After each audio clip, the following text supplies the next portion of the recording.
خبر شامل کرتے ہیں مظفر گڑھ سے بیورو چیف مشتاق احمد آسی سے۔ قاتل روڈ پر حادثہ، مظفر گڑھ روہیلا والی درخان والی پل کے قریب بس اور ہائیس کے درمیان تصادم ہوا۔ ریسکیو کے مطابق حادثے میں 10 افراد کے زخمی ہوئے اور حادثہ بس کی تیز رفتاری کے باعث پیش آیا۔ حادثے کی اطلاع ملتے ہی ریسکیو 1122 مظفر گڑھ کی ایمبولینسز نے روہیلا والی اور خان گڑھ پوائنٹ سے جائے حادثہ پر رسپانس کیا۔ ریسکیو سٹاف نے 2 معمولی زخمیوں کو موقع پر ابتدائی طبی امداد فراہم کی، جبکہ دیگر 8 زخمیوں کو فرسٹ ایڈ کے بعد RH روہیلا والی منتقل کیا۔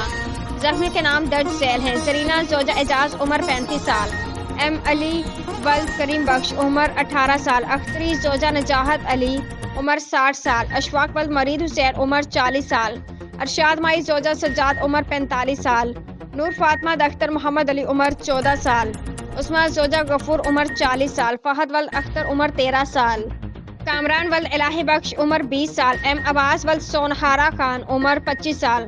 مشتاق احمد آسی، زور نیوز، مظفر گڑھ۔